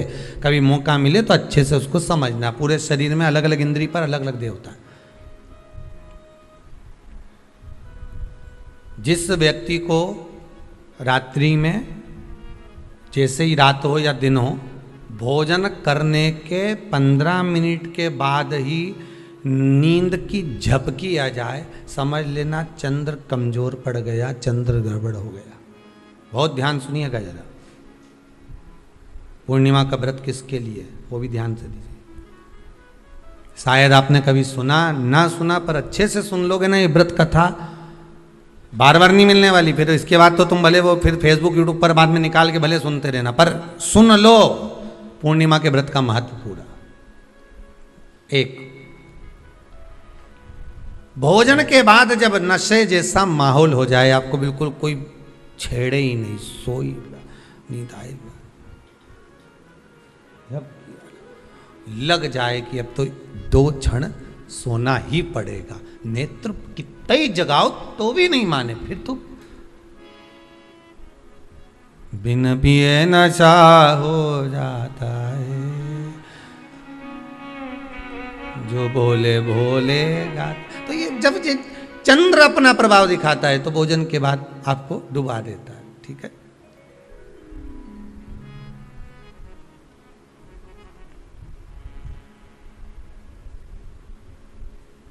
एक बहुत सरल भाषा में कहेंगे, आपको थोड़ा समझना पड़ेगा कि कहीं कहीं आपने सुना होगा कि 14 और पूर्णिमा पे कहीं गया होगा इसलिए ऐसा हो गया। बोले सुना है कि नहीं सुना? 14 पूर्णिमा पे कहीं गया होगा या 14 पूर्णिमा पे कहीं गई होगी तो ऐसा हो गया। क्यों कहते हैं, उसका कारण क्या है? आखिर बात 1400 पूर्णिमा को क्यों लोगों ने बदनाम कर दिया कि 14 पूर्णिमा पे कहीं गई होगी तो बाल खोल के गई होगी, या ऐसा करा होगा तो वैसा करा होगा तो ऐसा हो गया, या ये चीज़ इसके साथ में ऐसा हो गया, या एक्सीडेंट हो गया, या ये चीज़। कारण क्या होता है? क्यों पूर्णिमा और अमावस्या के समय पर ही ज़्यादा एक्सीडेंट के योग बनते हैं? क्यों पूर्णिमा अमावस्या के अंतर्गत ही ज़्यादा कष्ट के योग बनते हैं, बीमारी को पनपने के? कारण क्या होता है? उसका क्रम क्या है? कारण क्या है? उसका एक कारण है आपके चंद्र की महत्वता घट जाना। जब चंद्र की महत्वता घटती है तब जाकर शरीर में कहीं ना कहीं रोग की मात्रा बढ़ जाती। रोग अपना प्रभाव चंद्र के कारण दिखाना प्रारंभ, पर मन में बेचैनी नहीं हो, बेचैनी रहे, नींद नहीं आ रही है, कुछ मन में ऐसा लग रहा है कि कुछ होने वाला है, मन में स्थिरता नहीं आ रही, समझ लेना कि चंद्र गड़बड़ हो गया है। अब इस चंद्र को साधना है तो शिव तत्व में जाना पड़ेगा। फिर कुछ मत करिए, पूर्णिमा का व्रत चालू कर दीजिए। क्या करना है? केवल पूर्णिमा का व्रत चालू कर दो। और कितना प्रभाव है पूर्णिमा के व्रत का? घर में 50 लोगों का परिवार है, 15 लोगों का परिवार है, 20 लोगों का परिवार है, और परिवार में से अगर एक पुरुष या एक स्त्री कोई भी पूर्णिमा का व्रत करता है तो पूरे परिवार के लोगों का चंद्र संवर जाता है, पूरे परिवार के लोगों का चंद्र सुधर जाता है। पूर्णिमा के व्रत का इतना प्रभाव शास्त्र कर रहा है, स्कंद पुराण कर रही है बात।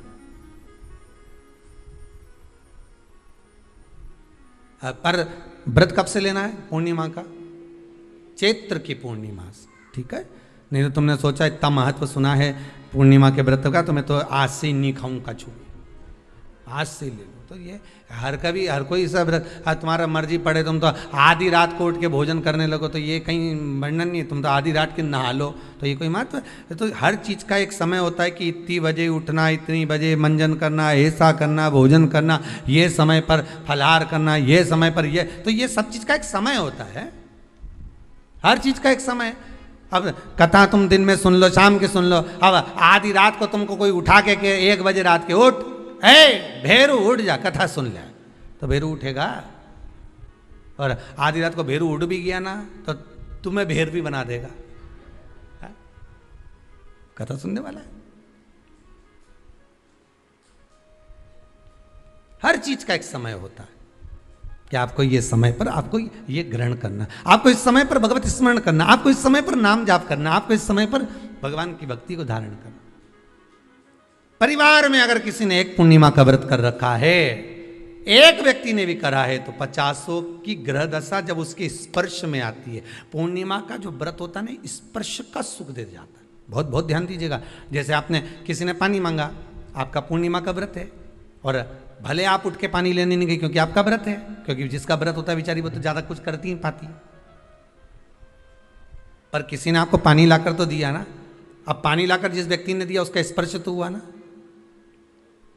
ये अभी गई थी ना दूसरी लहर कोरोना महामारी, इसको देख लो, इसको टच किया, इससे टच होकर उस पर गया, उससे टच होकर उस पर गया, तो ये कोरोना महामारी। अब जब ये कोरोना महामारी टच करने से फैल सकती है तो व्रत का पुण्य टच करने से क्यों नहीं बढ़ सकता? विचार करिएगा जरा, उसका भी तो पुण्य। अब आपने किसी को जल दिया, जिसका व्रत था उसको जल दिया। और सरल भाषा में समझ लो, कभी मथुरा वृंदावन गए हो आप लोग? अगर मथुरा वृंदावन गए होगे, उज्जैनी गए होगे, काशी गए होगे, कहीं तीर्थ में गए होगे, या कभी कुबेरेश्वर धाम कभी आप लोग आएंगे जाएंगे, कभी आपको ज्ञात होगा, तो कभी आप लोग दर्शन करेंगे कि जब भोजन प्रसाद होता है तो लोग उसको बांटने के लिए देते हैं कि कोई आया है तो उसको कुछ प्रसाद मिल जाए, भंडारे की प्रसादी मिल जाए। तो भंडारे की प्रसादी जब वो खाता है उसका स्पर्श होता है, स्पर्श होता है तो जिसने भोजन किया उसका पुण्य जो दे रहा होता है उसके खाते में चले जाता है।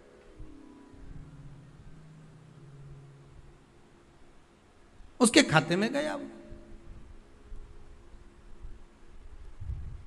पूर्णिमा के व्रत का नियम है, घर में एक सदस्य भी कर रहा है, किसी ने उसको भोजन बनाकर थाली में कुछ प्रसाद फलाहार सामग्री दी, उसका स्पर्श बड़ी बहू को हुआ, बड़ी बहू रसोई घर में गई, उसने बाकी की चीज़ों को छू लिया, उसको देवरानी ने छू लिया, देवरानी ने कोई बर्तन छुआ, उससे तीसरी देवरानी ने देखा उसने कोई चीज़ छू ली, तो वो छूते छूते छूते छूते वो पूर्णिमा का प्रभाव पूरे घर के लोगों को हो जाता है और उनका चंद्र इतना प्रबल हो जाता है कि अपने आप उनकी बेचैनी, उनकी आलसता समाप्त हो जाती है। नहीं तो एक व्यक्ति के कारण पूरे चंद्र दशा खराब।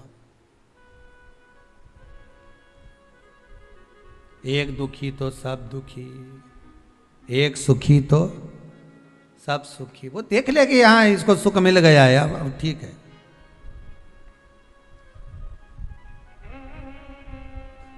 जब बेचैनी लगे, 14 और पूर्णिमा आए और आपको लगे बेचैनी बहुत ज्यादा है, मेरे को थोड़ा बेचैनी, ना जाने क्यों ऐसा होता है कि 14 पूर्णिमा आई और मेरे को बेचैनी, तो समझ लेना कि चंद्र गड़बड़ है। फिर क्या करना है, एक व्रत घर का कोई भी सदस्य पूर्णिमा का प्रारंभ कर दे। ज्यादा नहीं करो तो थोड़ी करो, पर करो, व्रत करो।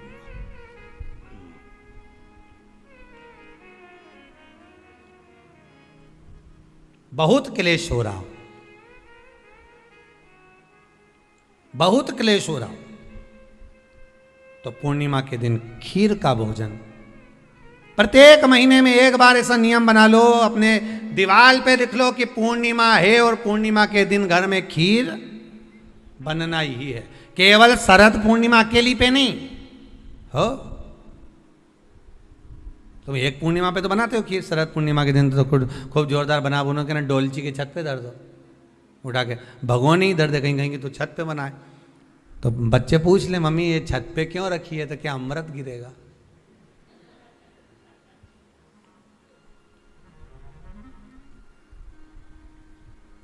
अब बोलो जम के जरा, क्या गिरेगा, अमृत गिरेगा।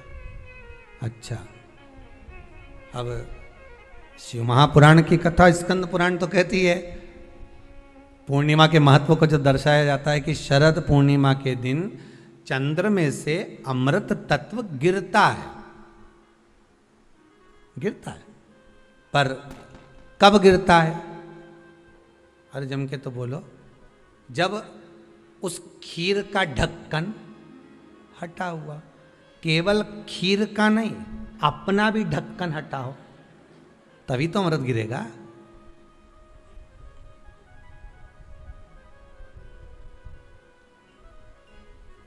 अब दिमाग में तो ढक्कन बंद है, खीर रख दी छत पे, भगवान मन में सोच रहे कि देवताओं को अमृत कब मिला था, जब उन्होंने मेरा नाम पुकारा था। केवल खीर बना के नहीं धरी थी कि छत पे खीर धर दो और अमृत आ जाएगा, नहीं नहीं, खीर के पास बैठकर थोड़ी देर बैठकर हरे राम कहो सीताराम कहो, सीताराम कहो राजा राम कहो, कुछ भजन तो गाओ। और तुमने तो नीचे से बना के छोरा के दे दी, धर या ऊपर छत पे, और छत पे ले जाके खीर धर दी और खीर रखी तो मम्मी ने क्या केवल ढक्कन लगा के रखना, बिल्ली खा जाएगी, तो उसमें ढक्कन केवल खीर में नहीं लगाया, अपनी बुद्धि में भी लगा लिया। अरे स्कंद पुराण की कथा कहती है जब पूर्णिमा के दिन तुम खीर बना रहे हो, अगर शरद पूर्णिमा के दिन खीर बना रहे हो तो प्रयास करना कि थोड़ी देर बैठकर राम नाम, कृष्ण नाम, शिव नाम, भगवान की भक्ति का 2-5 भजन तो हो जाए। अब दिमाग में लगा ढक्कन, खीर में भी लगा दो ढक्कन, अमृत कहां से झड़ेगा। भगवान भी सोचे, ना राम नाम लीनो तूने भरी जवानी में, तो डूब के मर जा रे चुल्लू भर पानी में। अब भगवत भजन करे नहीं और क्या कि अमृत झड़ेगा। भगवान के कहीं नहीं झड़े, फालतू की बात।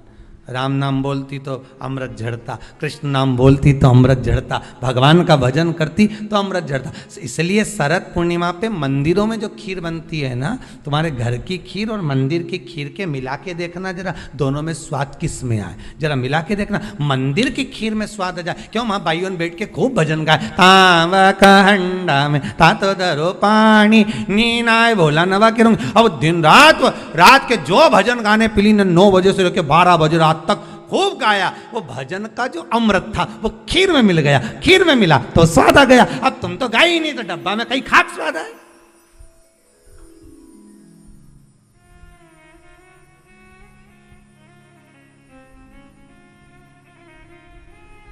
अब रात्रि को छोरा से क्या, जा खीर उठाना नीचे, जो खीर लेके आया ने खा के देखी तो ये खीर तो फटी गई, अब खीर ही फट गई। छोरा से 2 धर के दिया, करे तो ढाक के नहीं आया था, नहीं ढाक के आया, तो इसमें तो मैंने वो चिरौंजी डाली थी, दाग चिरौंजी, पर ये बिजली का कीड़ा होने का, और डाली थी दाग चिरौंजी, आ गए हम। अभी उस समय पे बिजली का कीड़ा बहुत चले, शरद पूर्णिमा के टाइम पे काला वाला, और एक ही आ जाए नहीं तो पूरा इलायची का स्वाद दे जाए। अब डाली थी दाग चिरौंजी, आ गया वह कीड़ा बिजली का। राम अब छोरा को कूट रही, अब उसको कूटने से क्या हो, ये तो उसी में का हाल नहीं हो गया। एक बच्चा घर आ गया दौड़ के, माता जी ने पूछा क्यों तू वापिस घर क्यों आ गया, स्कूल नहीं जा सकता था, स्कूल में बैठने का कहा था ना तेरे को, क्लास में बैठने का कहा था तेरे को, तो घर में क्या कर रहा है कि नहीं जाना मेरे को स्कूल, तो क्यों नहीं जाना, नहीं जाऊंगा नहीं जाऊंगा। तो छोरा से कहा तू जाए क्यों नहीं जाऊंगा, नहीं बोलते नहीं जाना बस। अरे तो हुआ क्या ये तो बता, कि मार साहब है नहीं, हमारा टीचर, हमारा गुरुजी माँ साहब, उनने बोर्ड पे लिखा महाभारत, और हमसे पूछे किसने लिखी, तो हमने कह दिया तुम नहीं लिखी, तो उन्होंने हमको खूब मारा, तो अब स्कूल नहीं जाऊंगा। जब मार साहब खुद लिख रिया है, इतना बच्चा के सामने लिखा, बोर्ड पे लिखा महाभारत, और हमसे पूछा किसने लिखी महाभारत, तो हमने कह दिया तुम नहीं लिखी।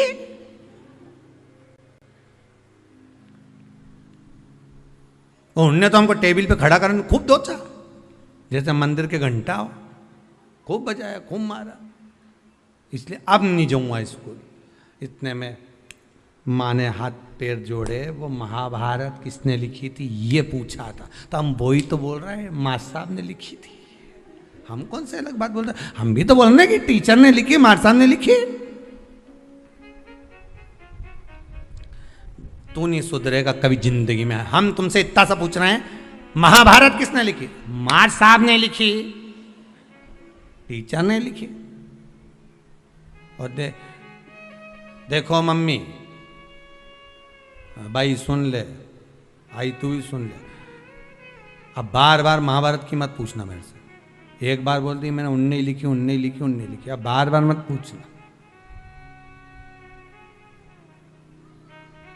पिताजी आ गए दुकान से, खेत से, क्यों रे छोरा आज तो स्कूल नहीं गया था, तो फिर बस सन ने खूब मारे तुम भग आया, क्यों भग के आया, ऐसा क्या कर दिया तूने, तो मार साहब खुद लिखे, बोर्ड पे लिख दी महाभारत, और मुझसे पूछ रहे महाभारत किसने लिखी, मैंने भी कह दिया तुम नहीं लिखी, तो मार साहब ने खूब मारा, मैं अब नहीं जाऊंगा। तो पिताजी बोले रे मूर्ख, तुझे बता देना तो महाभारत किसने, तो वही तो बताया कि माँ साहब ने लिखी। पिताजी भी क्या बोलेगा, हम भी इसी भ्रम में महाराज, हम सोचे कि हम बस खीर में अमृत झड़ेगा, भगवान के जब झड़े जब राम बोले, अमृत जब झड़े जब कृष्ण बोले, अमृत जब झड़े जब भगवान का भजन होवे। केवल खीर बना के डब्बा को छत पे रखने से अमृत नहीं झड़ता। भगवान के भजन के साथ अमृत तत्व की जो प्राप्ति होती है तो वो आनंद ही दूसरा हो। किसी ने भजन में गाया है, आपने सुना होगा, अमृत है हरि नाम प्रभु का, अमृत है हरि नाम प्रभु का, इसे छोड़ विष पीना क्या, हरि नाम नहीं तो जीना क्या, प्रभु नाम नहीं तो जीना क्या। ये अमृत तत्व भगवान की भक्ति का होना चाहिए। ये अमृत तत्व परमात्मा की भाव का, निर्मलता के भाव का होना चाहिए। तो स्वाद।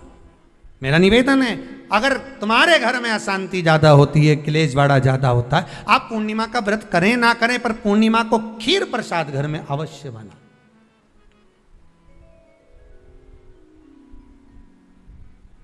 12 महीने की पूर्णिमा करके देखने में क्या जा रहा है? देख लो बना के। नहीं तो ना तो सियोर वाला महाराज तुम्हारे यहाँ खाने आ रहा है, नहीं तो खीर तो अपने घर में ही है। कोई महाराज तो नहीं आएगा खाने के लिए कि सियोर वाला महाराज को तुम खीर का डब्बा पहुंचा दो कि हर महीने की पूर्णिमा को तुम्हें ही खाना है, तुम्हें ही बनाना है। इतनी सी बना लो, पर बनाओ, देखो कि घर में शांति होती कि नहीं होती। बनाकर जाने में क्या जा रहा है? नहीं तो खीर तो है ही सरी। अगर शांति नहीं हुई तो खीर तो है, खा ही लेंगे। पर बना के देखने में कुछ जा रहा है क्या? बनाओ।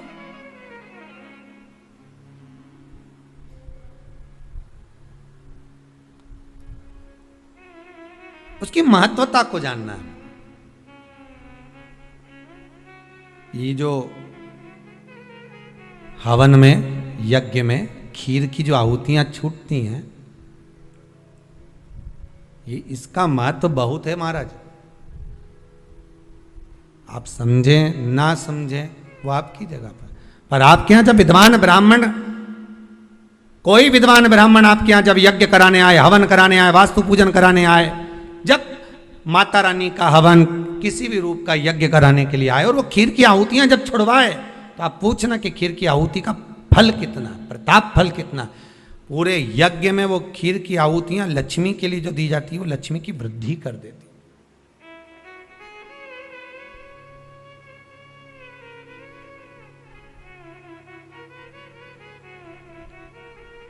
उसका महत्व कितना बढ़ जाता है,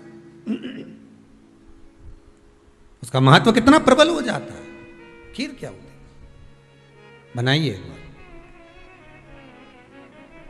पूर्णिमा के व्रत का महत्व चंद्र से, और जिसके यहाँ क्लेश हो, कोई व्यक्ति मीठा बोलकर आपसे स्नेहवश, प्रेम बढ़ाकर, स्नेह बढ़ाकर, आपसे प्रेम, वात्सल्यता, करुणा, स्नेह बढ़ाकर जब आपसे कुछ धन लेकर चले गया हो, और अब आप उससे मांग रहे हो, आप उससे लेना चाहते हो, और फोन कर रहे हो, मिलने जा रहे हो कि मेरा पैसा दे दे भैया, और वो प्रेम खत्म कर चुका है, स्नेह खत्म कर चुका है, धन नहीं दे रहा, वहां पर भी यह पूर्णिमा का व्रत काम करता।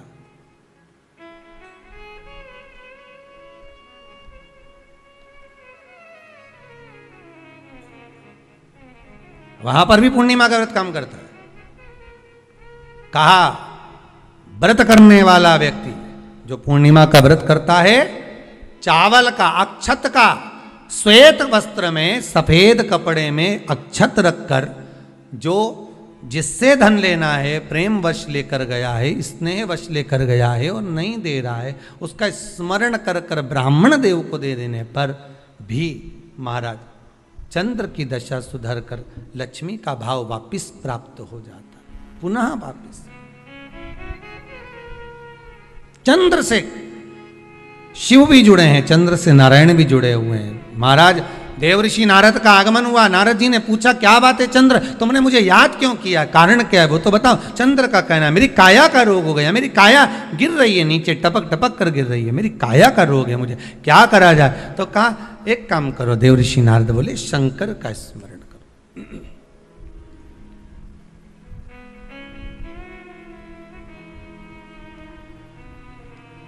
शिव का स्मरण कर लीजिए।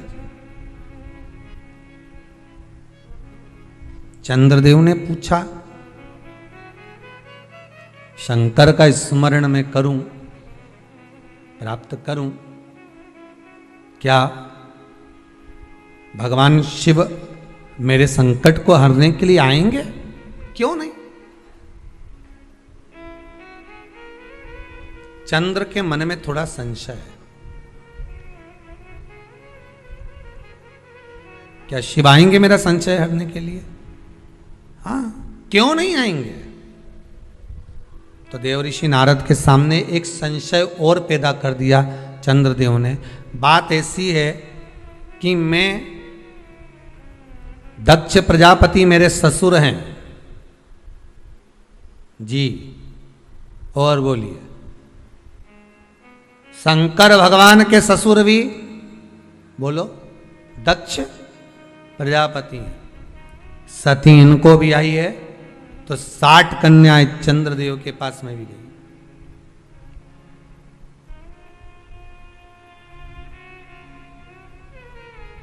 उसमें रोहिणी से अधिक प्रेम है उनको, अधिक। ये मेरे साधु भाई हैं, ये मेरे रिश्तेदार हैं। क्या एक रिश्तेदार दूसरे रिश्तेदार का रोग मिटा सकता है कि रोग बढ़ा सकता है? चंद्र के मन का संशय देखिए। फिर वही वाली बात आ गई, व्यक्ति शरीर से गलती नहीं करता, मन से बहुत गलतियां कर जाता है। आप किसी व्यक्ति से कभी मत झगड़ो, लड़ाई मत करो किसी व्यक्ति से, किसी व्यक्ति से लड़ाई मत करो आप, और अंदर से लड़ाई करो, मन की मन सोचते रहो उसका ऐसा हो जाए। एक कथा आती है ना, एक चंदन का व्यापारी चंदन बेचने के लिए आया, राजा के महल में आ गया। राजा के महल में आकर कहा, महाराज चंदन ले लो। राजा सोच में पड़ गया। थोड़ी देर तक सोच में पड़ने के बाद राजा ने अपने मंत्रियों से कहा, ले जाओ इसको जेल में डाल दो जो चंदन बेचने आया है। मुनि मंत्री की चित्तवृत्ति में पड़ा, ये राजा कभी किसी को जेल में नहीं डालता, पहली बार चंदन बेचने वाला आया और इसको जेल में डाल रहा। आखिर ये चंदन बेचने वाले ने गलती क्या करी है? राजा ने दूतों को बुलाया, ले जाओ इसको पकड़ के जेल में डालो। उसको जेल में ले जाकर पटक दिया।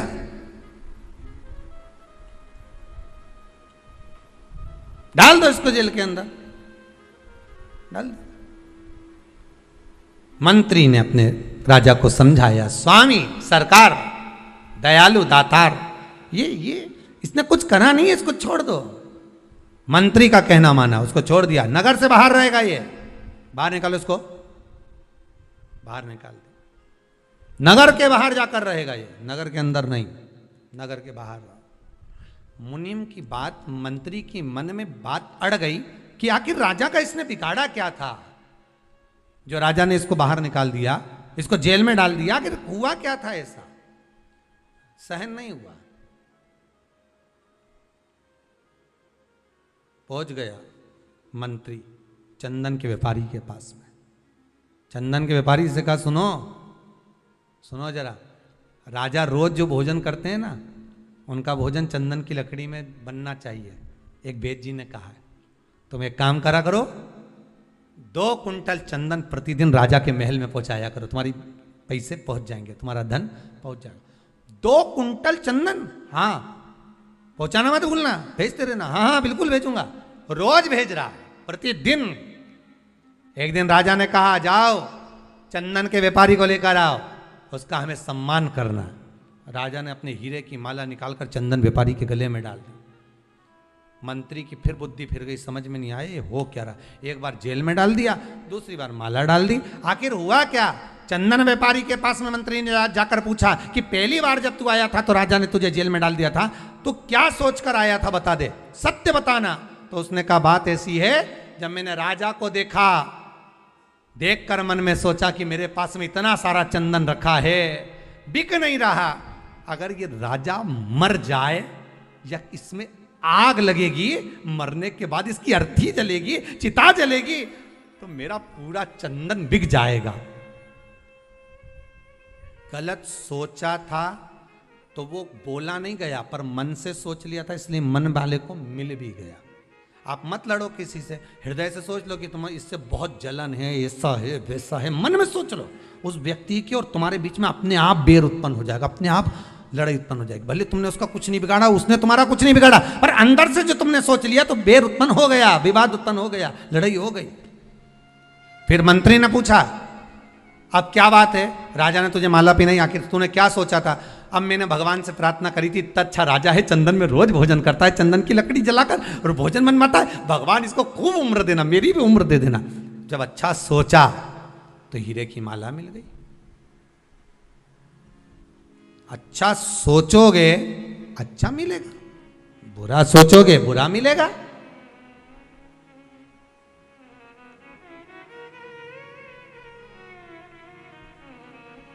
दुनिया के लोग सोचें कि अपशब्द कहने के बाद, किसी को ताना देने के बाद, किसी को गाली देने के बाद, किसी के लिए अपशब्द बोलने के बाद, किसी की निंदा करने के बाद, किसी के लिए कुछ कहने के बाद आप बच जाओगे। ना ना ना ना, वो मिलेगा प्राप्त नहीं।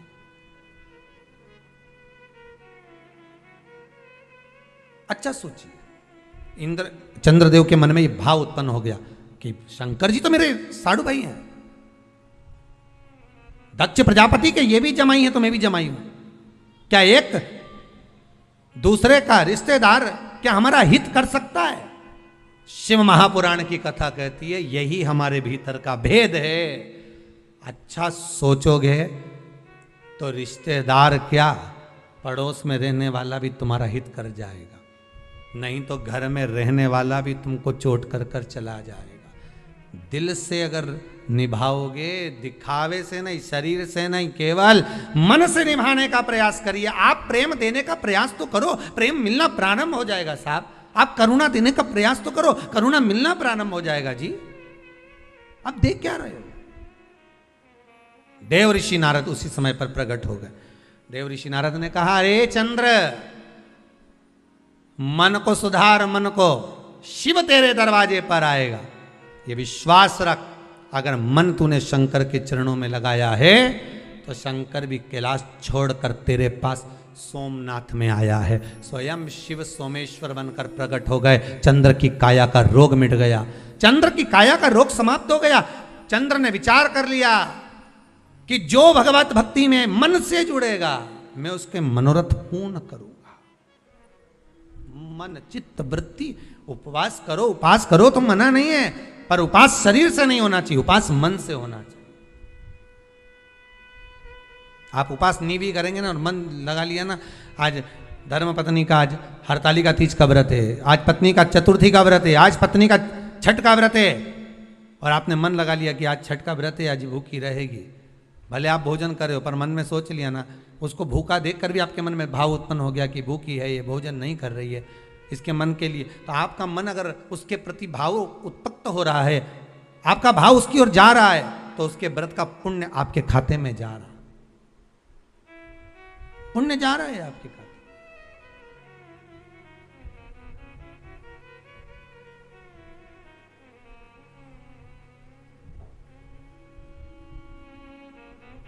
आप मन से जुड़िए।